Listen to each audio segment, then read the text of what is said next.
Hello students, this is Ritika Sharma and welcome to SSB coaching Bhiwani. तो बेटा, last class में हमने क्या पढ़ा था? हमने मैटर के बारे में पढ़ा था और मैटर की हमने फिजिकल क्लासिफिकेशन पढ़ी थी। ठीक है। मैटर की फिजिकल क्लासिफिकेशन के बेस पे हम कुछ क्वेश्चन को सॉल्व करके देखते हैं कि हमें कितना समझ में आया, कितना पढ़ा और कहाँ कहाँ पे हमारे वीक पॉइंट्स हैं। ठीक है, सो लेट अस स्टार्ट।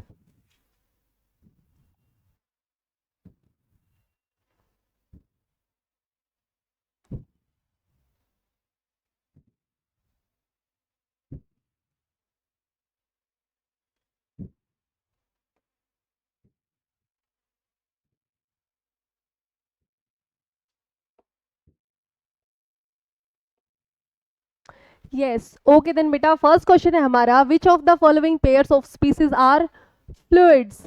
आपके पास चार ऑप्शन है, इनमें दो दो के पेयर में आपके पास कुछ मैटर गिवन है। आपने बताना है कि इनमें से फ्लूइड कौन कौन से हैं। तो आपको पता होना चाहिए कि फ्लूइड्स हैं वो होते क्या हैं। What are fluids? Fluids are the substances which have tendency to flow. वो सब्सटेंस जिनमें फ्लो होने की टेंडेंसी होती है, जो फ्लो होते हैं। फ्लो होने का मतलब है कि वो मैटर जिनके पार्टिकल्स एक जगह से दूसरी जगह पे इजीली ट्रांसफर हो जाते हैं, तो उन सब्सटेंसेस को हम बोलते हैं बेटा फ्लूइड्स। और इस प्रॉपर्टी को हम क्या बोलते हैं? फ्लूइडिटी। ओके, फ्लूइडिटी किस किस में होती है? कौन कौन से फ्लूइड हैं जो फ्लूइडिटी की प्रॉपर्टी को शो करते हैं? तो बेटा, जो भी हमारे लिक्विड्स होते हैं अलोंग विद गैस, ठीक है, जो भी लिक्विड और गैस पार्टिकल्स होते हैं, गैस या सब्सटेंसेस होते हैं, वो सब फ्लूइडिटी की प्रॉपर्टी को शो करते हैं। इसलिए हम लिक्विड्स और गैसियस सब्सटेंसेस को हम फ्लूइड्स की कैटेगरी में रखते हैं। तो चलो आओ अब ऑप्शन देखते हैं। फर्स्ट ऑप्शन हमारे पास शुगर एंड वाटर। अरे, शुगर तो सॉलिड होता है, वाटर लिक्विड है, तो दोनों हमारे पास फ्लूइड होने चाहिए। तो फर्स्ट ऑप्शन हो गया गलत। नेक्स्ट है हमारे पास ग्लूकोज और शुगर। अरे, फिर से शुगर आ गया, शुगर तो सॉलिड है, गलत। नेक्स्ट है एयर और ऑयल। हाँ, एयर है वो भी गैस है, ऑयल है वो लिक्विड है। तो गैस और लिक्विड दोनों का कॉम्बो मिल गया, है ना, ये होते हैं फ्लूइड्स। तो ये ऑप्शन हमारा हो गया राइट ऑप्शन। नेक्स्ट ऑप्शन भी देख लेते हैं बेटा। नेक्स्ट है एयर और आयरन। एयर है वो तो फ्लूइड है क्योंकि ये एक गैस है, आयरन है वो सॉलिड है। तो ये ऑप्शन भी हमारा गलत हो जाएगा। तो राइट ऑप्शन हो गया बेटा ये, जिसमें एयर और ऑयल गिवन है। क्लियर है? ओके, नेक्स्ट क्वेश्चन चलते हैं अब हम। हाँ जी, नेक्स्ट क्वेश्चन है हमारा, the gas does not gate condensed. The gas does not gate condensed when, कि जो गैस है वो कंडेंस है, कब नहीं होती है? तो फर्स्ट ऑफ ऑल, ये कंडेंस्ड क्या होता है? कंडेंस्ड कहाँ से आया है? कंडेंसेशन से ही तो आया है। कंडेंसेशन क्या होता है? सोचो, पढ़ा था ना हमने, what is condensation? Condensation is the process of conversion of gas into liquid. कोई भी सब्सटेंस है जब वो अपनी गैसेस फेज से लिक्विड फेज में आता है, तो उस प्रोसेस को हम बोलते हैं बेटा कंडेंसेशन। All right.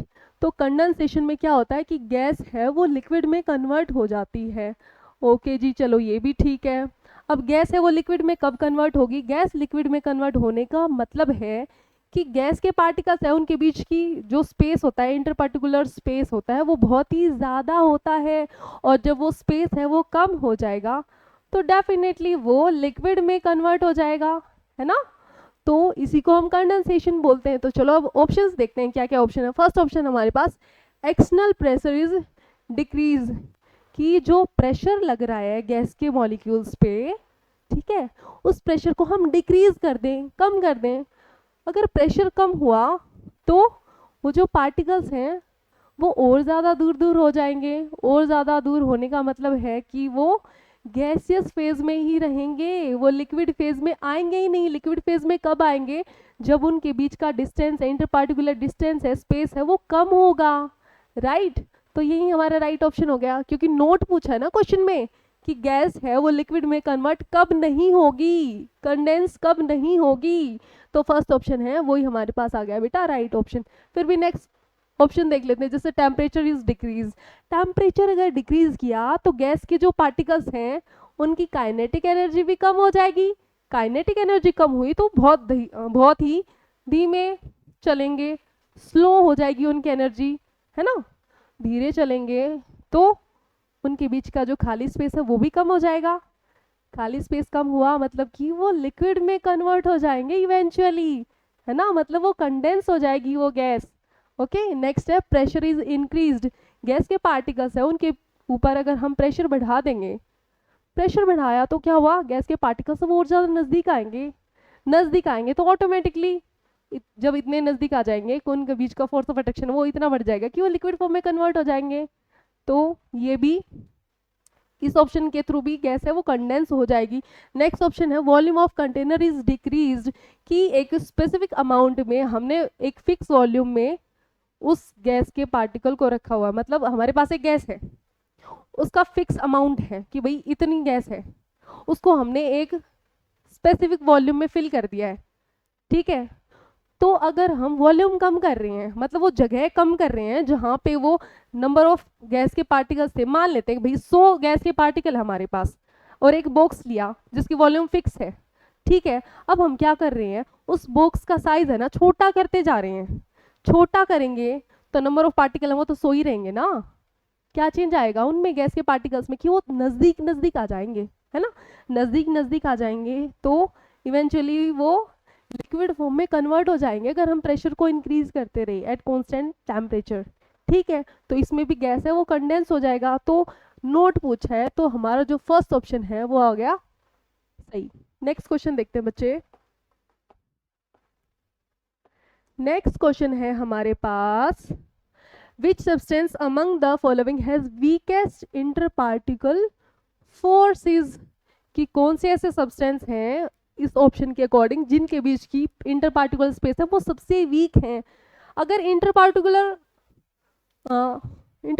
फोर्स है वो कम होंगी तो उनके बीच में स्पेस है वो ज़्यादा होगा। स्पेस ज़्यादा होना मतलब कि वो सब्सटेंस है वो गैसियस फॉर्म में एग्जिस्ट कर रहा है। तो ऑप्शन चलो आप देखते हैं। फर्स्ट ऑप्शन हमारे पास कैरोसिन ऑयल, अरे ये तो लिक्विड है, वाटर भी लिक्विड है। ड्राई आइस मतलब कि सॉलिड, CO2, अरे ये तो सॉलिड होता है। नेक्स्ट है कार्बन डाइऑक्साइड गैस मतलब कि CO2, हाँ ये एक गैस है तो डेफिनेटली इसके जो पार्टिकल्स होंगे उनके बीच में इंटर पार्टिकुलर फोर्स है वो मिनिमम होगा, कम होगा, वीकेस्ट होगा। तो ऑप्शन ये वाला हमारे पास सही हो जाएगा। ओके, नेक्स्ट क्वेश्चन है, हाँ जी, which of the following is not a matter, क्या इसमें से मैटर नहीं है। सबसे पहले आपको पता होना चाहिए मैटर क्या होता है। मैटर कुछ भी हो सकता है जिसका कुछ ना कुछ मास हो बेटा, ठीक है, वो कोई ना कोई स्पेस में जगह ऑक्यूपाई करे, वो रेजिस्टेंस को ऑफर करे और जिसके प्रेजेंस को हम एक या ज़्यादा सेंसेस से फील कर सकें, ठीक है। तो देखो नेक्स्ट है हनी डिजोल्व इन वाटर, पानी में हमने शहद को डिजोल्व कर दिया तो इसका तो कुछ ना कुछ मास होगा, तो डेफिनेटली ये मैटर की सारी कंडीशन को फुलफिल कर रहा है तो एक मैटर हो गया। नेक्स्ट है वाटर मिक्स्ड विद ऑयल, कि हमने वाटर को ऑयल में मिक्स किया है तो डेफिनेटली ये भी मैटर हो गया। नेक्स्ट है क्रोम स्टील, क्रोम स्टील है ये भी एक मेटल होता है। नेक्स्ट है लव, लव, लव का कोई मास होता है, कोई मास होता है क्या, उसको तोल सकते हैं कि भाई इतना लव है ये, नहीं, ना किलोग्राम में ना लीटर में, हम तो इसको तोल ही नहीं सकते हैं क्योंकि ये क्वांटिटी नहीं होती है। तो लव क्या है, love is just an emotion, love तो एक भावना है, इमोशन है, फीलिंग है। तो फीलिंग्स का कोई मास होता है, नो नहीं होता है, तो this is not a matter. Okay, next question है बेटा हमारे पास, in which state of matter the constituent particles have only vibratory movement. Vibrative movement किस किस में होता है, हमने पढ़ा था ना जब सॉलिड्स के बारे में पढ़ रहे थे कि सॉलिड्स के बीच में इंटरपार्टिकुलर स्पेस है वो बहुत ही कम होता है, ना के बराबर, क्योंकि उनमें बहुत ही क्लोज पैकिंग होती है। क्लोज पैकिंग होगी, फोर्स ऑफ अट्रैक्शन बहुत ही ज़्यादा होगा तो स्पेस बहुत ही कम होगा उनको घूमने फिरने के लिए। सॉलिड के पार्टिकल्स के पास घूम फिर नहीं पाएंगे तो कोई मोशन होगा उनमें नहीं होगा। लेकिन फिर भी अगर सॉलिड के पार्टिकल्स को इतनी एनर्जी मिल जाए कि वो मोशन में आ जाएं तो कौन सा मोशन होगा, सिर्फ उसमें टू एंड फ्रो मोशन ही होगा, वो सिर्फ आगे पीछे ही घूम सकते हैं और इस मोशन को हम बोलते हैं बेटा वाइब्रेटरी मूवमेंट, वाइब्रेटरी मोशन। तो सॉलिड्स में सिर्फ वाइब्रेटरी मूवमेंट होता है। तो ऑप्शन में आओ, देखो सॉलिड साइड कहाँ पे है, अरे ये रही, तो ये हो गया हमारा राइट आंसर। नेक्स्ट क्वेश्चन है बेटा हमारे पास, which of the following liquid has highest density, कौन सा लिक्विड है जिसकी डेंसिटी हाईएस्ट है। डेंसिटी का फॉर्मूला बताओ फटाफट से, क्या होता है? Density is equal to mass per unit volume, कि एक यूनिट वॉल्यूम ली है, उसमें मैटर का कितना मास है, इसी को तो हम उसकी डेंसिटी बोलेंगे ना। ठीक है, तो इन ऑप्शन में देखो कौन सा ज़्यादा हैवी है। तो चलो इसमें ना ऑप्शन काटते हैं। मस्टर्ड ऑयल है और वाटर है, सभी ने मस्टर्ड ऑयल और वाटर देखा हुआ है। तो मस्टर्ड ऑयल और वाटर में से अगर हम इन दोनों को मिक्स कर देते हैं तो मस्टर्ड ऑयल वो ऊपर ही फ्लोट करता रहता है, तैरता रहता है। इसका मतलब मस्टर्ड ऑयल तो लाइट होता है, उसकी डेंसिटी तो कम होती है वाटर से, तो उसकी डेंसिटी हो गई कम। ठीक है, अब देखते हैं हम ईथर और वाटर को। ठीक है, तो ईथर और वाटर में देखते हैं, तो इन दोनों को भी मिक्स करते हैं। तो ईथर है वो भी अपनी थिन लेयर बना लेता है वाटर के ऊपर, तो ये भी क्या हुआ, ये भी लाइट हुआ। ठीक है, वाटर से तो ईथर है वो लाइट होता है, तो इसकी भी डेंसिटी कम होगी। ईथर है वो क्या होता है बच्चा, ईथर है उसको हम ROR से रिप्रेजेंट करते हैं, और ईथर है वो एक टाइप का हाइड्रोकार्बन होता है, उसमें कार्बन और हाइड्रोजन के बीच में बॉन्डिंग होती है। ठीक है, और वाटर में क्या होता है बच्चा, देखो वाटर है वो H2O होता है, हमें पता है उसका शेप है वो बेंट शेप होता है, और ऑक्सीजन के पास में इस तरीके से 2 लोन पेयर भी प्रेजेंट होते हैं। ये सिर्फ एक H2O का एक मॉलिक्यूल हो गया, तो वाटर के अंदर तो ऐसे बहुत सारे मॉलिक्यूल्स होते हैं, है ना। तो आपस में ऐसे बहुत सारे वाटर के मॉलिक्यूल्स होंगे। ठीक है, जैसे, हाँ जी, ठीक है। अब सुनो मेरी बात, यहाँ पे ऑक्सीजन और हाइड्रोजन के बीच में तो बॉन्डिंग है ही, राइट, ऑक्सीजन और हाइड्रोजन के बीच में तो बॉन्डिंग है ही। ठीक है, साथ साथ में हाइड्रोजन और ऑक्सीजन, ये तो एक मॉलिक्यूल हो गया वाटर का। ठीक है, ये दूसरा हो गया जैसे कि, तो ये जो हाइड्रोजन है ये ऑक्सीजन के साथ में ना एक वीक बॉन्ड बना लेता है, जिसको हम बोलते हैं बच्चे, क्या बोलते हैं बच्चे, उसको बोलते हैं हम हाइड्रोजन बॉन्डिंग। क्या बोलते हैं हम उसको, कौन देना एक बार, उसको बोलते हैं बेटा हाइड्रोजन बॉन्डिंग। हाँ जी, क्या बोलते हैं इसको, इसको बोलते हैं हम हाइड्रोजन बॉन्डिंग। तो जो वाटर के मॉलिक्यूल्स हैं उनमें कोवैलेंट बॉन्डिंग के साथ साथ में हाइड्रोजन बॉन्डिंग भी होती है। ठीक है, हाइड्रोजन बॉन्डिंग भी होगी, तो हाइड्रोजन बॉन्डिंग है उससे क्या होगा, उससे जो वाटर के अलग अलग मॉलिक्यूल्स हैं वो एक दूसरे को स्ट्रोंगली हेल्ड करेंगे। ठीक है, लेकिन जो ये ईथर होता है ना, ईथर में हाइड्रोकार्बन है, तो इसमें कार्बन और हाइड्रोजन और कार्बन के कुछ अलग कार्बन को रिप्लेस करके कुछ दूसरे एलिमेंट्स का भी यूज करते हैं हम। ठीक है, हाइड्रोकार्बन में जब हाइड्रोकार्बन होते हैं ना बेटा, उसमें सिर्फ कार्बन और हाइड्रोजन के बीच में बॉन्डिंग नहीं होती है। हाँ, मानते हैं कि बेसिकली उसमें कार्बन और हाइड्रोजन के बीच में बॉन्डिंग होती है, बट हाइड्रोजन को रिप्लेस करके दूसरी स्पीसीज भी कार्बन के साथ में बॉन्डिंग बना लेती है, बट मेनली वहाँ पे कार्बन और हाइड्रोजन की बॉन्डिंग होती है। ठीक है, तो जैसे ईथर की बात करें, यहाँ पे सिर्फ कोवेलेंट बॉन्डिंग है, यहाँ पे हाइड्रोजन बॉन्डिंग नहीं है, जिसकी वजह से वाटर के पार्टिकल्स हैं वो नज़दीक आएंगे तो एक फिक्स वॉल्यूम में, तो डेफिनेटली इसकी डेंसिटी है वो बढ़ जाएगी। क्लियर हुआ। नेक्स्ट हम बात करते हैं सल्फ्यूरिक एसिड और वाटर की। सल्फ्यूरिक एसिड का फॉर्मूला है बेटा हमारे पास H2SO4, वाटर होता है H2O। ठीक है, सल्फ्यूरिक एसिड है ये बेटा स्ट्रॉन्गेस्ट एसिड है, मतलब इसको किंग ऑफ एसिड भी बोलते हैं हम। ठीक है, अब देखो हाइड्रोजन इसमें भी है, इसमें भी है, ऑक्सीजन इसमें भी है, इसमें भी है, बट यहाँ पे एक सल्फर नई चीज ऐड हो गई है, सल्फर एक अलग एलिमेंट हो गया है। ठीक है, तो अब हम बात करते हैं वाटर है, इसका मॉलिक्यूलर मास कितना होगा, इसका होगा बेटा 18। कैसे निकाला 18, 2 मॉलिक्यूल हैं हाइड्रोजन के हैं, हाइड्रोजन का मास कितना होता है, atomic mass 1 atomic mass unit AMU, plus में ऑक्सीजन का एक ही मॉलिक्यूल है, तो ऑक्सीजन का मास कितना होता है, एटॉमिक मास कितना होता है 16, इसका एटॉमिक नंबर है, तो इसका मास नंबर हो गया 30, अरे सॉरी 16 हो गया ना, 8 है इसका एटॉमिक नंबर 8 है, तो इसका मास नंबर हो गया 16, तो 2 + 16 = 18। वाटर का एटॉमिक मास है वो कितना, सॉरी एटम का मॉलिक्यूलर वेट है वो कितना हो गया बेटा, कितना हो गया बच्चा, बताओ बताओ बताओ, 18। वाटर का जो मॉलिक्यूलर वेट है वो हो गया बेटा 18। ठीक है, और H2SO4 की बात करते हैं अगर हम, तो ये हो जाएगा 2 × हाइड्रोजन का एटॉमिक मास है वो 1 एटॉमिक मास यूनिट हो गया। नेक्स्ट सल्फर है 32 पे है, 16 पे होता है, तो 32 मास नंबर हो गया। नेक्स्ट ऑक्सीजन के 4 एटम्स हैं, तो 4 × एक ऑक्सीजन के एटम का मॉलिक्यूलर मास कितना होता है 16, तो इसको अब हम कैलकुलेट करेंगे। 2 इंटू 1 2 प्लस में 32 प्लस में 16 इंटू 4 48। इनको जब ऐड ऑन करेंगे तो कितना बन जाएगा? एक नहीं, कुछ तो गड़बड़ कर दी हमने। क्या गड़बड़ कर दिया है?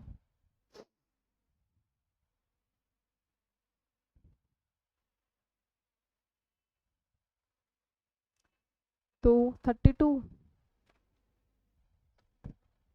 अरे 16 फोर जा कितना होता है? 64 होता है ना। यहाँ पे गड़बड़ कर दी थी हमने, ध्यान नहीं देते हो। हाँ जी, 16 इंटू 4 कितना होता है? 64 होता है। अब कैलकुलेट करेंगे तो कितना आ जाएगा बेटा? 98 आ जाएगा। ठीक है,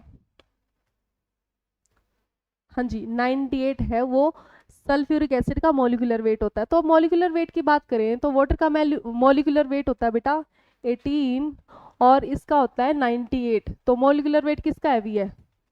H2SO4 है, इसका मॉलिक्यूलर वेट ज़्यादा है।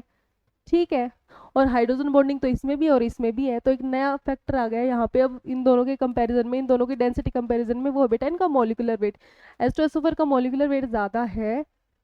ठीक है, इस वजह से ये आंसर हमारा सही हो गया है। कंसंट्रेटेड सल्फ्यूरिक एसिड है, इसकी डेंसिटी सबसे ज़्यादा होती है इन चारों मैटर में से। Clear out? Okay, next question है हमारे पास। हाँ जी, in which sample of water, water के हमारे पास 4 सैंपल गिवन है। ठीक है, तो एक तो है 50 ml, एक है 150 ml, एक है 50 ml और एक है अगेन 50 ml। ठीक है, टेम्परेचर है एक तो है 25 डिग्री सेल्सियस, एक है 10 डिग्री सेल्सियस, एक है 50 डिग्री सेल्सियस और एक है 0 डिग्री सेल्सियस। 4 अलग अलग टेम्परेचर हैं और इस पे हमारे पास वाटर के 4 सैंपल हैं। अब हमने क्या करना है, 1 ग्राम कॉपर सल्फेट है उसको डिजोल्व करना है। 4 बीकर हैं, 4 सैंपल है, उनमें 1 ग्राम जो हमारे पास कॉपर सल्फेट है उसको हमने डिजोल्व करना है। कॉपर सल्फेट का दूसरा नाम क्या होता है? Blue vitriol. ठीक है, कॉपर सल्फेट का दूसरा नाम होता है ब्लू विट्रोल। 4 सैंपल में हमने ब्लू विट्रोल 1-1 ग्राम है वो मिक्स करना है। तो कौन से सैंपल में सबसे जल्दी, मोस्ट रैपिड मतलब सबसे जल्दी कॉपर सल्फेट है वो डिजोल्व होगा। ठीक है, तो कॉपर सल्फेट वाटर में डिजोल्व हो रहा है, मतलब यहाँ पे डिफ्यूजन हो रहा है। डिफ्यूजन क्या होता है? Intermixing of 2 substances on their own.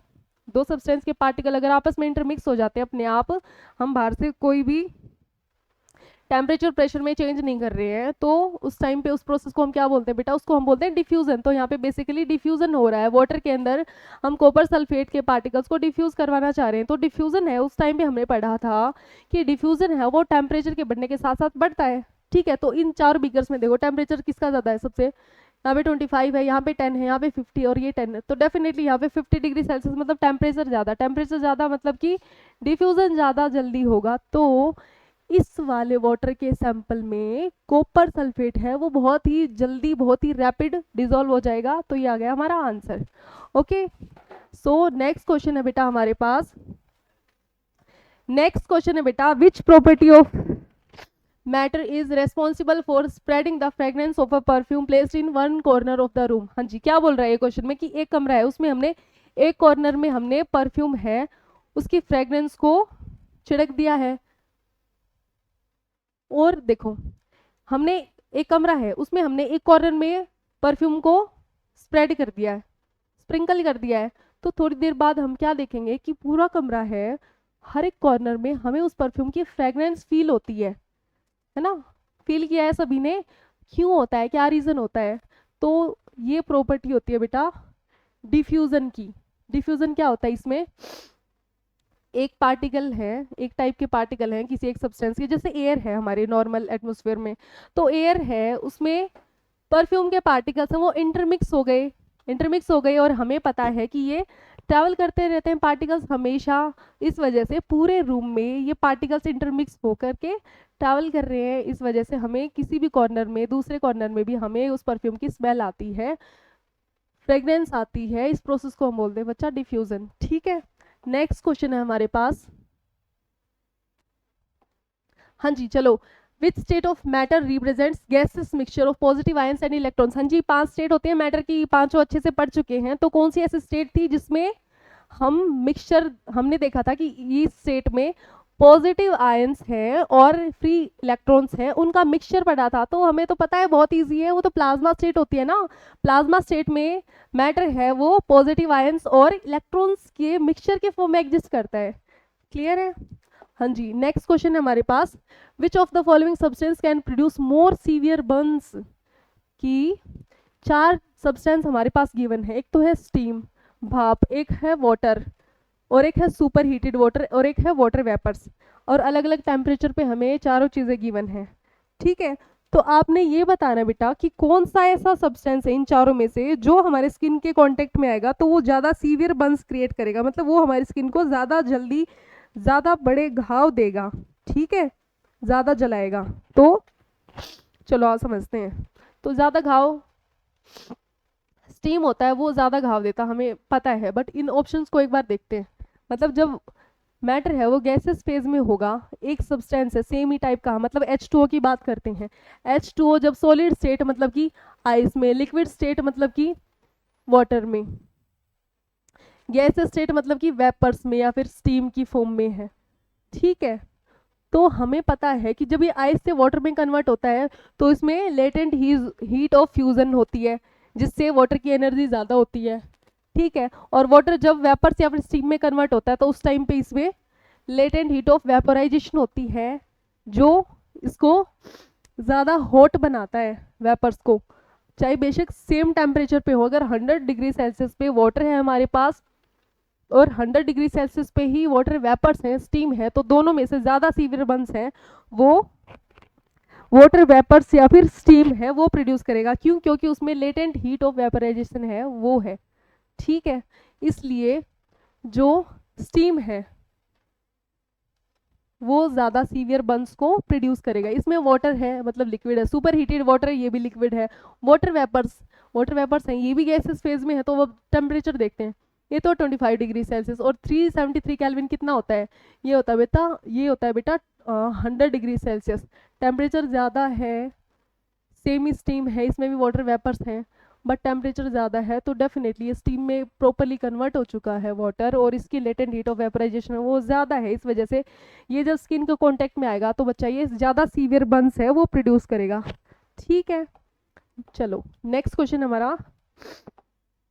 हाँ जी, which among the following can not be classified as matter. किसको हम मैटर नहीं बोल देंगे, किसको हम मैटर नहीं बोलेंगे? अरे अभी तो हमने पढ़ा जो इमोशंस होते हैं, इमोशंस हैं वो मैटर नहीं होते हैं। और sugar in water definitely matter है, कार्बन मोनोऑक्साइड है वो भी मैटर है, N2 है, नाइट्रोजन है वो भी मैटर है।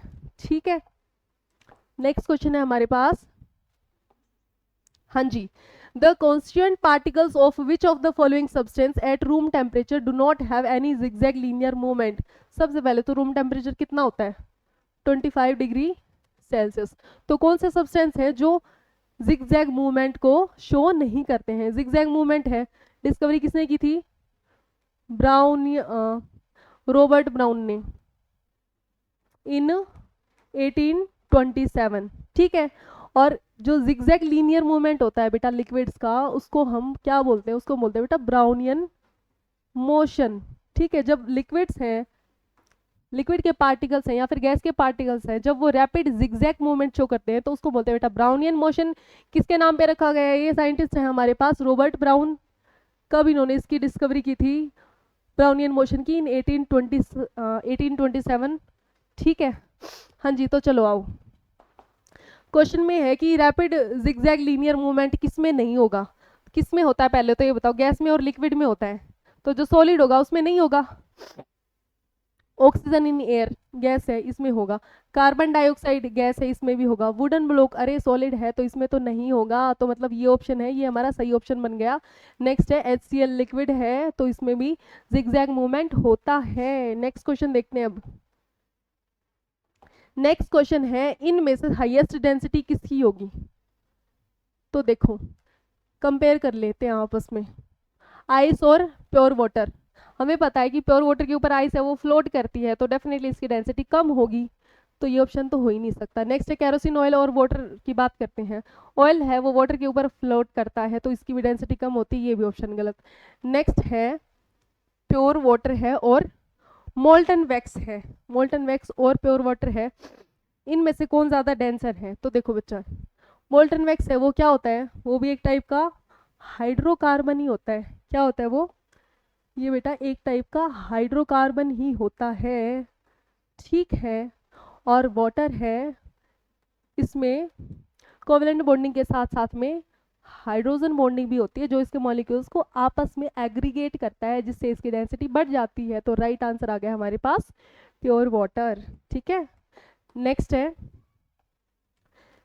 Tear gas is release in one corner of a big hole. एक बहुत बड़ा होल है जिसमें एक कॉर्नर में, एक कोने में हमने टीयर गैस को छोड़ दिया है, जिससे हॉल में जितने भी लोग प्रेजेंट थे सबकी आंखों में जलन मचने लग गई।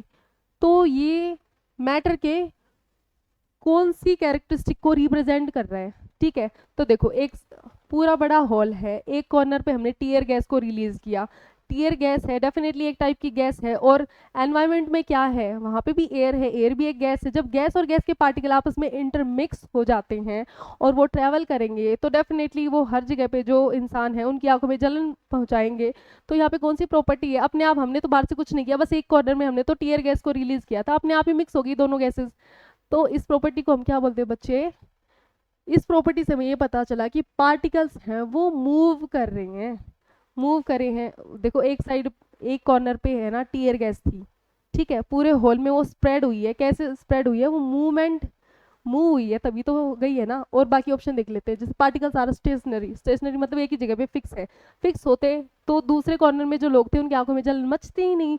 नेक्स्ट है पार्टिकल्स अट्रैक्ट ईच अदर। हाँ, हमें पता है कि पार्टिकल्स एक दूसरे को अट्रैक्ट करते हैं, कर रहे हैं, बट इस क्वेश्चन के अकॉर्डिंग पार्टिकल्स हैं वो मूवमेंट को शो कर रहे हैं, ये ज्यादा वैलिड आंसर होगा। नेक्स्ट है पार्टिकल्स आर वेरी लार्ज। अरे कम ज्यादा का तो हमें कुछ इसमें एक्सप्लेनेशन दिया ही नहीं है। ओके, नेक्स्ट क्वेश्चन है, विच of the following is most rigid. Most rigid कौन सा है ये बताओ। तो देखो रिजिड है, रिजिड का मतलब क्या होता है? रिजिड का मतलब होता है कि किसी भी चीज की वो प्रॉपर्टी,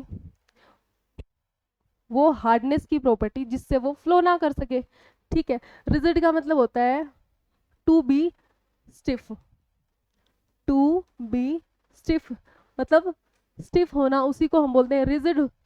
सॉलिड की प्रॉपर्टी होता है ना रिजिडिटी, जिससे वो उसके पार्टिकल हैं एक जगह से दूसरी जगह पे इजीली फ्लो नहीं करते हैं, यही होता है ना बेटा रिजिडिटी। अगर उसके पार्टिकल्स पे हम फोर्स अप्लाई करते हैं तो पार्टिकल्स मूव करने की बजाय, वो पार्टिकल है, वो ऑब्जेक्ट है, वो सब्सटेंस है, वो ब्रेक डाउन हो जाएगा, लेकिन उसके पार्टिकल्स हैं वो मूव नहीं करते हैं, ठीक है। इस प्रॉपर्टी को हम बोलते हैं रिजिडिटी। रिजिडिटी होती है सॉलिड्स में। तो इनमें से देखो सॉलिड कौन सा है? ऑयल लिक्विड है, सल्फ्यूरिक एसिड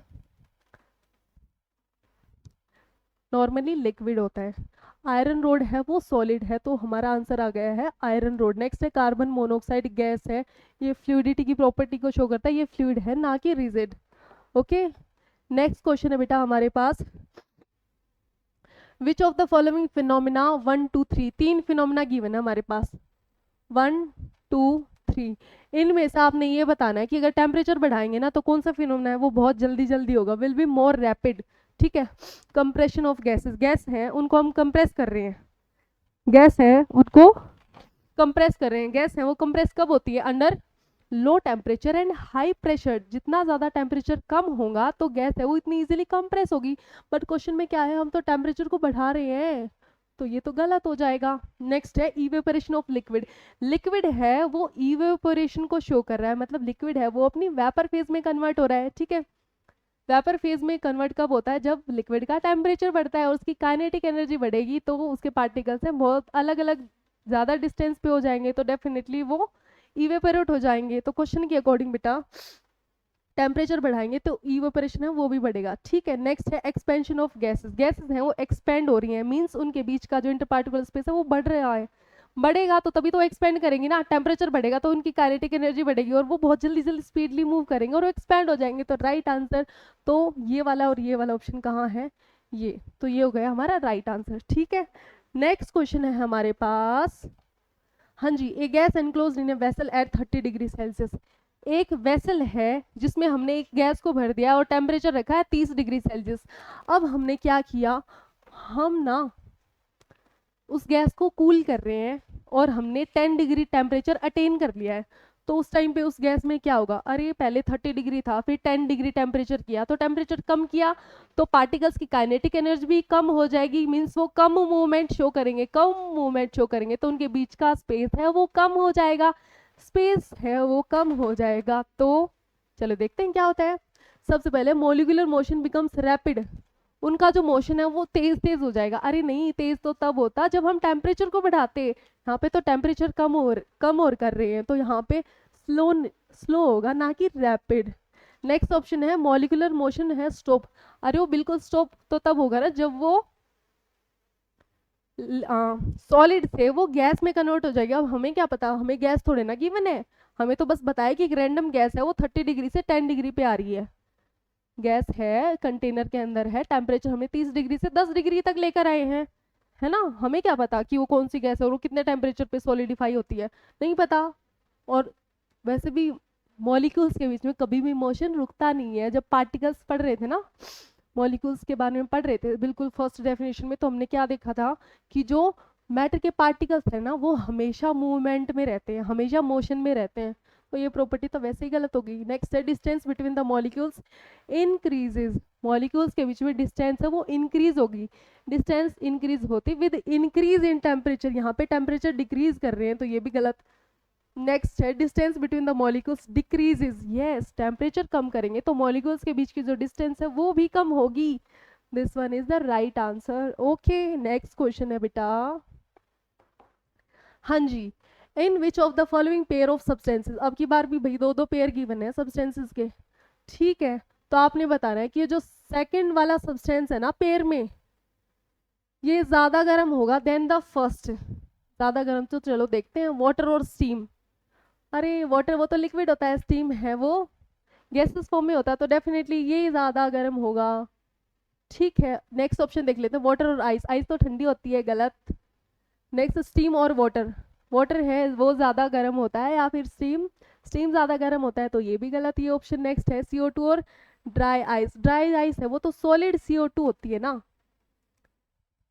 तो सॉलिड है वो ज्यादा ठंडा होगा, या फिर CO2 गैस ज्यादा ठंडा होगा, ठंडा तो ये होगा, लेकिन क्वेश्चन में पूछा गया मोर होटर, तो ये वाला ज्यादा हॉट है, तो सारे ऑप्शन है वो गलत हो गए हैं और राइट आंसर आ गया हमारे पास ये वाला, ठीक है, कि इसमें सेकंड वाला जो सब्सटेंस ये ज्यादा हॉट है देन द फर्स्ट वन, ठीक है।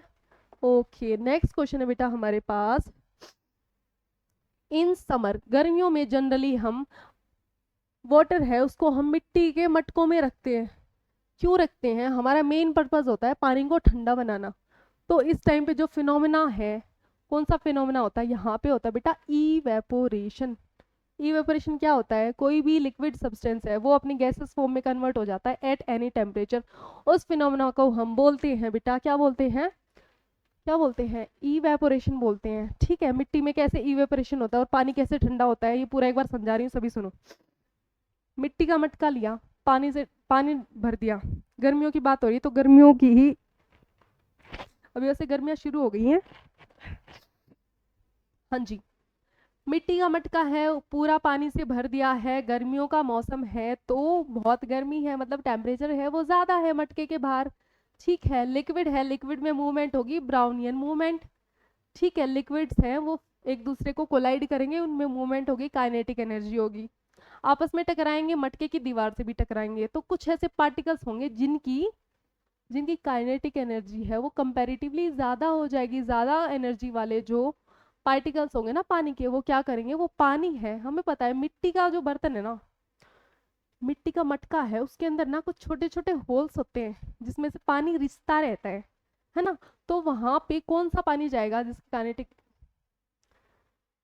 जो मिट्टी का मटका है उसका जो बाहर का सरफेस है उस पे वही पार्टिकल्स जाएंगे जिनकी काइनेटिक एनर्जी मैक्सिमम होगी, कंपैरेटिवली ज्यादा होगी और बाकी के पार्टिकल्स से, ठीक है। तो बाहर हमें पता है कि टेम्परेचर ज्यादा है, तो बाहर के टेम्परेचर से हीट को वो ऑब्जॉर्व कर लेंगे वो वाटर के पार्टिकल्स जो मिट्टी के मटके के बिल्कुल बाहरी सरफेस पे हैं, ठीक है। वहां से एनर्जी उन्होंने इतनी ले ली कि आपस में पानी के पार्टिकल्स के बीच में जो फोर्स ऑफ अट्रैक्शन था ना वो टूट गया, जैसे ही उनका फोर्स ऑफ अट्रैक्शन टूटेगा आपस में तो क्या होंगे वो वेपर फेज में कन्वर्ट हो जाएंगे और इसी को हम क्या बोलते हैं, इवेपोरेशन बोलते हैं, ठीक है।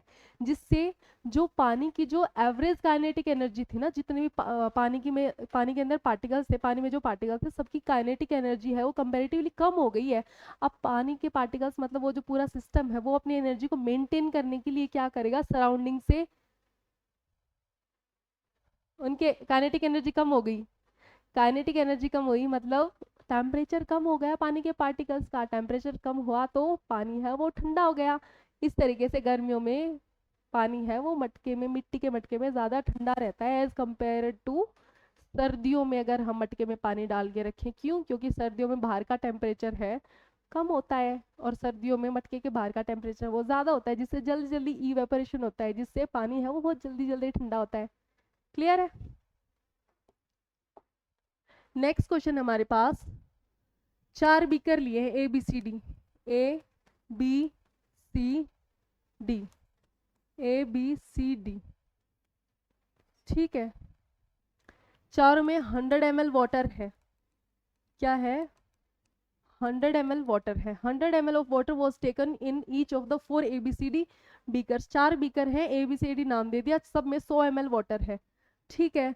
तो ए पे जो बीकर है इसका टेम्परेचर हमने कितना रखा, 10 डिग्री सेल्सियस। बी पे है उसका हमने रखा 0 डिग्री सेल्सियस। सी पे है उसका टेम्परेचर रखा 50 डिग्री सेल्सियस। डी पे है उसका टेम्परेचर रखा हमने 25 डिग्री सेल्सियस।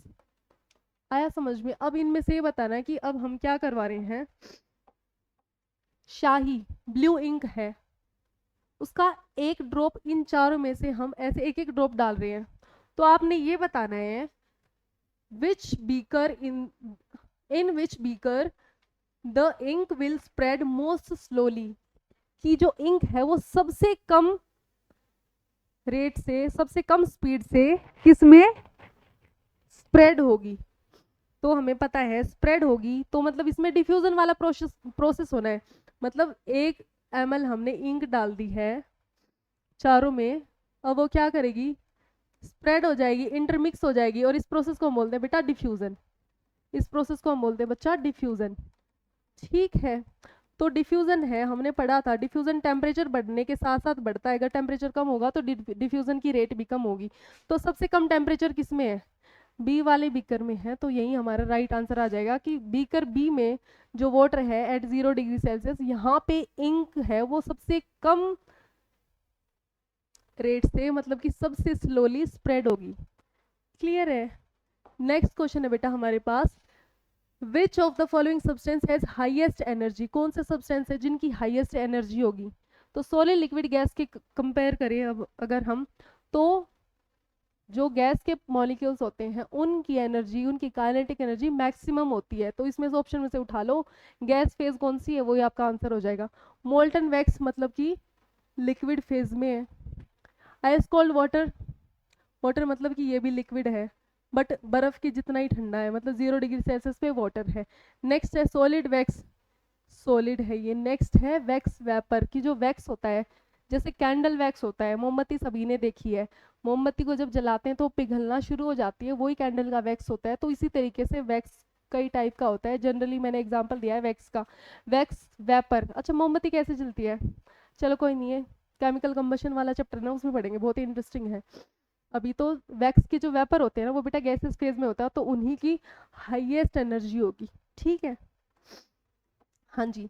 नेक्स्ट है बच्चे, बताना आपने कि कौन सी मैचिंग है वो बिल्कुल ठीक है। तो फर्स्ट है इथेनॉल है वो लिक्विड फेज में है और वो इथेनॉल है वो गैसेस फेज में कन्वर्ट हो रहा है। मतलब कोई भी लिक्विड है वो जब अपनी गैसेस फेज में कन्वर्ट हो जाता है, इस प्रोसेस को हम क्या बोलते हैं, क्या बोलते हैं, वेपोराइजेशन बोलते हैं। यहाँ पे तो सब्लिमेशन गिवन है, तो मतलब गलत ऑप्शन। सब्लिमेशन की जगह पे क्या आना था, वेपोराइजेशन आना था। तो सब्लिमेशन है वो क्या होता है, जब कोई भी सॉलिड है वो डायरेक्टली अपनी गैसेस फेज में कन्वर्ट हो जाता है, जैसे कपूर है, आयोडीन है, नेपथलीन है। तो उन सब्सटेंस में क्या होता है, सब्लिमेशन होता है, और उन सब्सटेंस को हम बोलते हैं सबलाइम मटेरियल्स। नेक्स्ट ऑप्शन है molten iron, block of iron. Molten iron मतलब कि आयरन है वो अपनी लिक्विड फेज में है और ये किस में कन्वर्ट हो रहा है, अपनी सॉलिड फेज में कन्वर्ट हो रहा है, ठीक है। तो कोई भी सब्सटेंस है जब वो अपनी लिक्विड से सॉलिड फेज में कन्वर्ट होता है तो उस प्रोसेस को हम बोलते हैं बेटा फ्रीजिंग। तो ये ऑप्शन हमारा सही हो गया। ठीक है, फिर भी आगे ऑप्शन देख लेते हैं। जैसे ड्राई एयर है, एयर मतलब अपनी गैसेस फेज में ही है, ये लिक्विड एयर, इसको लिक्विफाई करवा रहे हैं। तो जब कोई भी सब्सटेंस है वो अपनी गैसेस फेज से लिक्विड फेज में कन्वर्ट होता है तो इसको हम क्या बोलते हैं? इसको हम बोलते हैं बेटा कंडेंसेशन। लेकिन ऑप्शन में क्या गिवन है? ऑप्शन में तो इवेपोरेशन गिवन है, तो ये गलत हो जाएगा। ठीक है, नेक्स्ट है मोल्टन वैक्स, मतलब ये अपनी लिक्विड फेज में है, ये सॉलिड वैक्स में कन्वर्ट हो रहा है। तो जब लिक्विड सॉलिड में कन्वर्ट होता है इसको हम क्या बोलते हैं? इसको हम बोलते हैं फ्रीजिंग।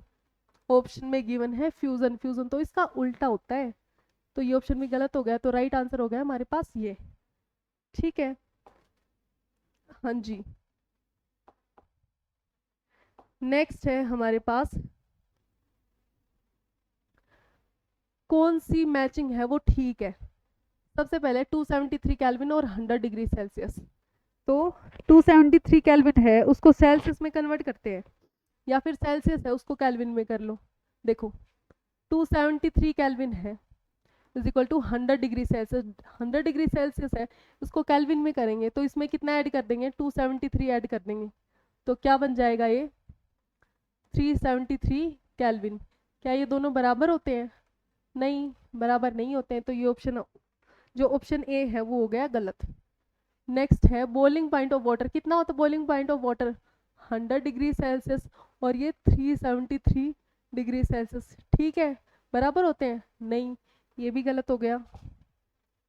नेक्स्ट है 473 और 273 डिग्री सेल्सियस। 473 है, 473 केल्विन है और 273 केल्विन है इसको, और ये जो 273 केल्विन है, सॉरी 273 डिग्री सेल्सियस, इसको केल्विन में ही कन्वर्ट कर लो डायरेक्टली। केल्विन में कन्वर्ट करेंगे तो इसमें कितना ऐड हो जाएगा? इसमें ऐड हो जाएगा 273, कितना आया? ऑलमोस्ट 546 डिग्री 546 केल्विन हो गया। तो क्या है, दोनों इक्वल है? नहीं है, तो ये ऑप्शन भी गलत हो गया। अब नेक्स्ट है फ्रीजिंग पॉइंट ऑफ वाटर, कितना होता है? कितना होता है? 273 केल्विन या फिर 0 डिग्री सेल्सियस, तो वो 273 केल्विन के इक्वल है, तो ये ऑप्शन आ गया हमारे पास सही, करेक्ट ऑप्शन हो गया। हाँ जी, नेक्स्ट क्वेश्चन है हमारे पास freezing point of pure water. Pure water है उसका फ्रीजिंग पॉइंट है, किससे कंपेयर कर रहे हैं? टैप वाटर से। एक तो है हमारे पास प्योर वाटर और एक है हमारे पास टैप वाटर। प्योर वाटर में है सिर्फ और सिर्फ H2O, और टैप वाटर में H2O के साथ में कुछ इम्प्यूरिटीज हैं, कुछ साल्ट्स हैं। ठीक है, तो जब हमारे पास प्योर सब्सटेंस है, प्योर सॉल्यूशन है, लिक्विड में है, वाटर है, वो एक टाइप का सॉल्यूशन होता है। ठीक है, तो इसमें जब हम इम्प्यूरिटीज मिला देते हैं तो इसके फ्रीजिंग पॉइंट पे क्या असर आएगा? फ्रीजिंग पॉइंट कितना होता है वाटर का? 0 डिग्री सेल्सियस। जब इसमें इम्प्यूरिटीज मिक्स कर देते हैं तो इसका फ्रीजिंग पॉइंट है वो कम हो जाता है, वो लेस देन 0 डिग्री सेल्सियस होगा। ठीक है, अब दोनों को कंपेयर करते हैं क्वेश्चन के according. Freezing point of pure water, pure water है इसका फ्रीजिंग पॉइंट है वो टैप वाटर है उससे ज़्यादा होता है, तो it means more than that of tap water. Clear है? नेक्स्ट क्वेश्चन है बच्चे, लास्ट क्वेश्चन है हमारे पास। Which of the following solid can be moulded into sheets और वायर्स? हाँ जी, कोई भी सब्सटेंस है, कोई भी मटेरियल है, उसको अगर हम थिन शीट्स में कन्वर्ट कर रहे हैं तो डेफिनेटली वो मेटल्स होते हैं जिनको हम थिन शीट्स में कन्वर्ट कर सकते हैं। तो इस प्रोसेस को, इस प्रॉपर्टी को क्या बोलते हैं? मेटल्स की वो प्रॉपर्टी होती है बेटा मैलिएबिलिटी। मैलिएबिलिटी, मेटल्स की वो प्रॉपर्टी जिसमें हम मेटल्स को थिन शीट्स में कन्वर्ट कर देते हैं, तो उस प्रॉपर्टी को बोलते हैं मैलिएबिलिटी। तो मेटल्स हैं वो क्या होते हैं? वो मैलेबल होते हैं। और थिन वायर्स, मेटल्स हैं उनको हम थिन वायर्स में भी कन्वर्ट कर सकते हैं। अरे शीट्स का एग्जांपल जैसे कि एल्यूमिनियम फॉयल, सभी ने देखा है, यूज भी किया है। तो एल्यूमिनियम फॉयल है वो एल्यूमिनियम का ही तो है, वो बिल्कुल प्लेन, बिल्कुल थिन शीट होता है ना एल्यूमिनियम का, है ना।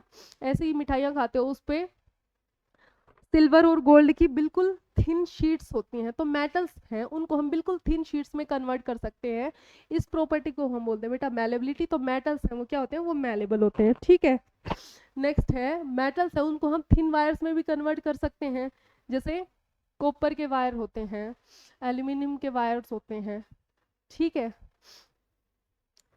उस प्रॉपर्टी को हम क्या बोलते हैं, मेटल्स की वो प्रॉपर्टी होती है बेटा डक्टिलिटी, वो होती है डक्टिलिटी। डक्टिलिटी मेटल्स की वो प्रॉपर्टी होती है जिसमें मेटल्स को थिन वायर्स में कन्वर्ट कर सकते हैं, तो इसलिए मेटल्स है वो मोस्टली डक्टाइल होते हैं।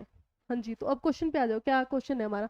क्वेश्चन है कि कौन सा ऐसा ऑप्शन है जिसको हम थिन शीट और वायर में कन्वर्ट कर सकते हैं, तो वो तो मेटल्स होते हैं जिनको हम थिन शीट्स और वायर्स में कन्वर्ट कर सकते हैं। इसमें से मेटल देख लो कौन सा है, शुगर, कॉपर, अरे हाँ कॉपर एक मेटल है, तो यही ऑप्शन आ गया हमारे पास, सही है। साल्ट ये है कैल्शियम कार्बोनेट, ठीक है। तो राइट आंसर आ गया हमारे पास कॉपर। क्लियर है, हाँ जी। Thank you so much. That's all for today. Do like, share, and subscribe to SSB Coaching Bhiwani channel. Thank you so much.